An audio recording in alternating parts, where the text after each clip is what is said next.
Mga kababayan, lumalaslas po ang bagyo. Makikita nyo sa likod ko po. Ayan, oh. Sumisipol ang hangin. Siguro mga nasa 150 hanggang pataas kilometers per hour, no? Ayan, no? Sumisipol ang hangin. At tulungan ako sa mga neighbor at mga kaibigan upang magtali ng trapal o kaya cover sa aming paligid ng bahay upang hindi masyadong tamaan ng hangin. Pero sumisipol, no? This is the first time na nakarinig ako ng ganito kalakas na bagyo na ang tunog ay sumisipol, ano? Oh, grabe, oh, mga kababayan. Ayan, oh. Tuloy-tuloy ang hindi pa po ito naglandfall sa area ni Ka-Eric, at ito ngayon ay makikita ninyo yung paligid ko po. Ayan, no? At nandito ako sa awang ng balkonahe at sumisipol ang hangin at nararamdaman ko po na papalapit na ang mas malaki pang hagupit ng bagyong ito. Kaya po kami lahat dito naka-alerto sa lugar ko po sa relocation site, ano? Ayan, no?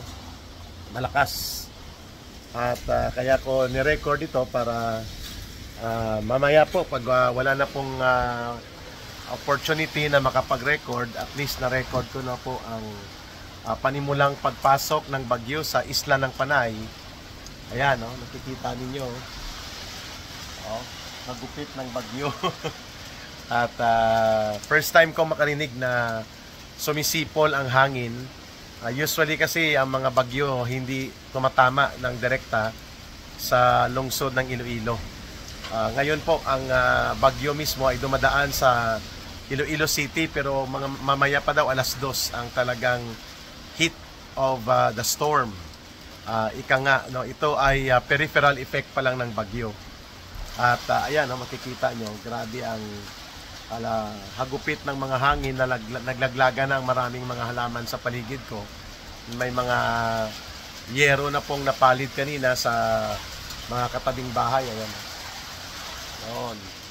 So dito ako ngayon sa labas ng awang ng aming maliit na balkonahe at nire-record ko po ang ongoing na pagkakaroon ng hagupit ni Bagyong Tino. It is reported na mga nasa 160 or 180 kilometers per hour ang pinakamalakas na dala niyang hangin, o baka mahigit pa sa 200. Ang huling bagyo na dumaan sa area na ito, 2013, ang Typhoon Haiyan o yung Yolanda. Ngunit Northern Iloilo po ang tinamaan noon at Capiz. Ito ngayon ay Southern Iloilo papuntang Antique, at malapit po ang aming lugar sa Southern Iloilo. Ayan, kaya ngayon nag-start na po ang peripheral effect ng Bagyong Tino, at marami po sa mga neighbors namin, bagamat may ilog sa dulo namin at may mga palaisdaan, hindi naman po nag-evacuate. Ngunit nakahanda lang po kami at nagbabantay kung ano po ang posibilidad pa ng lakas ng hagupit ng bagyo, no? At maraming stranded na sa mga port area ng Iloilo City. More than 200 na mga individuals na po ang hindi pinatawid at nakauwi sa Guimaras Island, sapagkat tatamaan din po mamaya ang Guimaras Island, no? Ang expected landfall sa Guimaras Island according sa forecast, mga 1 PM. Ngayon, it's around, ano na pong oras, mag-alas 12. So, 1 hour from now, ay ini-expect na tatama sa kalupaan ng isla ng Guimaras, no? Doon kami nanggaling ng aking pamilya nung nakaraang undas, nung weekend.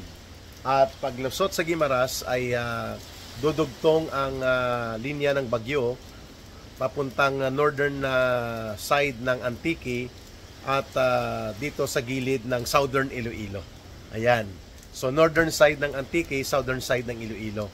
At tatamaan po ang mga ilang bayan na malapit lang din kay Ka-Eric, no, at sa aking pamilya. At kaya po tinitingnan ko ngayon ang sitwasyon dito naka-alerto kaming lahat mga kababayan at nag-update ako. Ang buong Iloilo City Government ay nakabantay na rin. Ang mga frontliners naka-duty, mga members ng Iloilo City Government Risk Reduction and Disaster Management Office, ang mga tinatawag naming emergency responders ay naka-standby na rin. At mukhang nawala na kami ng supply ng kuryente ngayon. At battery na lang ng cellphone ang ginagamit namin. No? Nung nakaraang paghagupit ng Typhoon Frank dito noong 2008 ay mahigit po 200 ang namatay sa paligid ng probinsya ng Iloilo dahil bumaha ng turutudo yun at tumapaw ang maraming lugar ng Iloilo City. Subalit mayroon na pong floodway project ang Japanese government at ang Iloilo City government. No? Hindi po ito flood control ni Marcos. Ito'y ginawa noong 2008 pa, nung panahon, or 2009. Nung panahon po na inaasikaso ang pagpigil sa malawakang mga pagbabaha na pumapasok sa lungsod ng Iloilo. At ang Japanese government funded na JICA floodway ay hindi na po nagkaroon po ng malakihang pagbabaha sa lungsod ng Iloilo simula nang mabuo ito noong taong 2010, 2009-2010. Subalit ngayon po ay may mga flood control project sa Iloilo City na iniimbestigahan, subalit wala naman pong umuusad na mabuting resulta sa investigasyon. At ito ay tinuturo na bahagi ng mga mahigit 1 trilyon pesos na flood control projects na pinagnakaw at pinagdambong at dinurubo ng mga magnanakaw na politiko. Kaya itong paligid ng bahay ko po ay malapit lang dito ang Iloilo-Batiano River. Pero hindi naman po ito umaapaw simula po nang magkaroon ng Iloilo Floodway Control Project na pinangunahan noon nila Senator Franklin Drilon at nila Mayor Jerry Treñas. Ngayon, may mga lugar po sa Iloilo City na mayroong mga flood control projects na hindi natapos. Kung kaya, minabuti ng local government ng Iloilo City na magkaroon ng monitoring sa lugar na ito sapagkat matindi rin po pag umapaw ang pagbabaha sa mga lugar na ito. Pwede pong ito ay maging sanhi ng mga pinsala sa mga mabababang lugar na bahagi ng lungsod ng Iloilo. So hagupit na po ito ng bagyo, subalit hindi pa ito ang main hit ng bagyo na si Bagyong Tino. At ngayon, sige-sige na pag-ulan, mga 3 oras na po ito. Hindi naman ganon kala dami ang volume of rain, subalit malakas ang hangin. Sa Cebu City, napag-alaman po natin, marami na po ang pinsala na idinulot ng bagyong ito, ang Bagyong Tino. May mga binaha na anod na at may ilan na pong mga missing na mga kababayan natin na ang kanilang lugar ay malapit lang sa mga ilog at mga coastline area ng Cebu.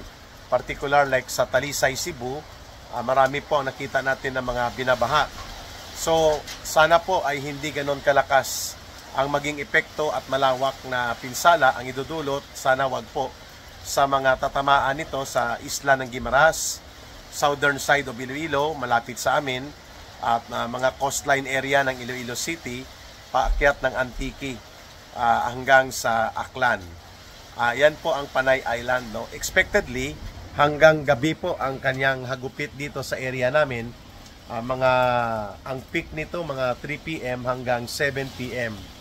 And by midnight to madaling araw ay papunta na siya sa Palawan. Kaya mabuti na lang po at nakasama ko ngayon ang mga pamilya ko. At kami ngayon ay sabay-sabay po na nananalangin, sabay-sabay po kaming nakaantabay at nagtutulong-tulong kung ano man po ang mga panimulang paghahanda na pwede naming gawin upang hindi kami tudutudong bayuhin ng bagyong ito. Napakalawak po ng lugar na ito ng relocation site. Puro urban poor communities po ang nandito. At kaya nga, ang lahat halos naghanda mula pa kagabi. Hindi na po natutulog halos ang mga pamilya dito dahil nga ang relocation site na ito ay mga umaabot ng 15 hectares ang area na to. Malapit lang sa Iloilo Dam Site sa tinatawag na basurahan o Smoky Mountain. At iyon po, nandun lang sa dulo namin. That's around, hindi na makita kasi grabe yung ulap ng ulan doon ngayon. At umaabot po yan ng mga 2 kilometers away from here. At ang nakatira dito siguro aabot ng 20,000 families ang nandito po sa area ng Iloilo City Government Relocation Site sa Arevalo District. Ito po ang area ko ay JICA relocation sapagkat tinulungan po ito ng Japanese government sa pamamagitan ng Japan International Cooperation Agency o JICA. At siguro habang nag-aantabay tayo ng iba pang mga update sa bagyo, we will endure around mga 6 hours ng hagupit or 7 hours ng bagyo. At sapagkat ang expected na lumabas ito sa area ng Panay Island, papasok ng Palawan is around mga 8 p.m. or 9 p.m. So it's only 12 noon, mga 8 oras hanggang 9 na oras kaming ganito ang kalagayan namin. At sana po nananalangin kami at tulungan nyo kami sa panalangin na wag naman po sanang durugin ng malaking pinsala ang ating mga kababayan na mga naninirahan po sa mga lugar na direktang tatamaan ng bagyong ito. Particular sa area ng Guimaras Island Province, ang area po ng San Joaquin, Miagao, at ganoon din po ang Antique Province at pati na ang bahagi ng Aklan. And then, ganon din sa area ng Palawan. Ito po yung tracking line ng Bagyong Tino. At we expect na ang landfall sa Guimaras, ulitin ko po, is 1 hour from now. Pero ang peripheral effect ng Bagyong Tino, na malakas na, kanina sumisipol ang hangin at wasak na po ang ilang mga ikinabit naming trapal o mga sako na pang-cover sa aming mga bintana at sa mga anong tawag nito, simpleng balkonahe. Ay nakita ko po nilipad na ang isang trapal na malaki kanina sa lakas ng hangin, no? Mga 150 kilometers per hour sigurong speed ng hangin na yon kanina nang dumaan. At hindi pa po ito ang landfall hit ng bagyong ito. At napaka-vulnerable po ng lugar namin sapagkat kami nga po ay nasa urban poor community. Mga 7 project sites ito with around 20,000 families na nakatira dito. Malaki pong lugar na to. Ang Suok Arevalo relocation site. Nasa Project 3 po kami nito. Ang Project 3 dinevelop po ng Japan International Cooperation Agency. At ito, makikita nyo po ang mga paligid namin halos sarado na. Ang mga bintana ng lahat ng bahay dito at ang mga aking neighbors ay lahat nakaantabay na kung ano ang magaganap, no, sa susunod na 8 oras na dadaanan po ang Panay Island ng hagupit ng bagyong ito. Sa amin, sa Iloilo, sa lungsod ng Iloilo, mga 4 na oras ang aming i-endure sapagkat dito sa amin, mga alas 3 hanggang alas 7 ng gabi ang tracking line hit ng bagyong Tino. At maya-maya po ay maririnig na natin ang updates dahil tumutunog ang mga, ayan, bumalik muli ang ilaw at kanina ay nawala na siya o tumutulo yung ating bubong langging, no? Baka mahulog yung ilaw.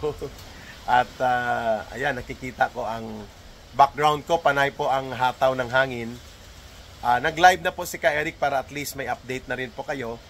Bago pa mawala ang aming internet connection, ay makapag-post ako ng update na wala pa man din po ang direct hit ng Bagyong Tino.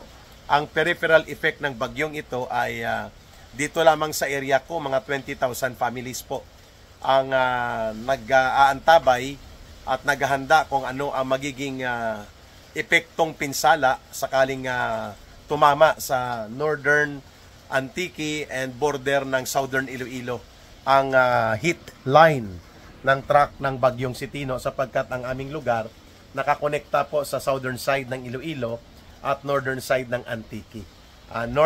Northeast side ng Antique.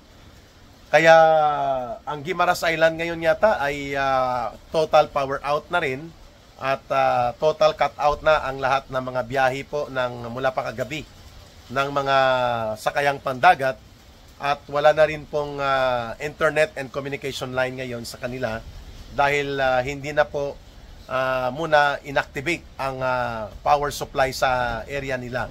Maya-maya po ang lungsod ng Iloilo ay ganoon na rin po ang mangyayari sapagkat we have received information na dito po sa southwest side ng Iloilo ay posibleng abutin ng hagupit ng Bagyong Tino. At maraming salamat sa prayers nyo at sa inyong pagbibigay ng pakikipagsimpatya, pag-alala at pakikipagkaisa sa panalangin na magiging ligtas ang aking mga kababayan, kami po ng pamilya ko dito sa hagupit ng Bagyong Tino. Nakasama po ngayon si Ka Eric habang ako ay nagla-live ay nararamdaman na po namin ang peripheral effect ng Bagyong Tino. At magbabalik po ako mamaya kung makakapag-restore ng power at hindi po malaki ang pinsala sa power lines at supply ng kuryente sa area namin. Please help us pray more na maging ligtas po kami ng pamilya ko at ng aming mga kababayan at ng aking mga neighbors na nandito po sa relocation area ng lungsod ng Iloilo. Maraming salamat sa inyong pagtangkilik palagi sa mga updates na nanggagaling dito kay Ka Eric. Mabuhay po kayo at mabuhay ang sambayanang Pilipino. Patuloy lang po tayo. Magtatagumpay tayo sa lahat ng mga unos at pagsubok na ito.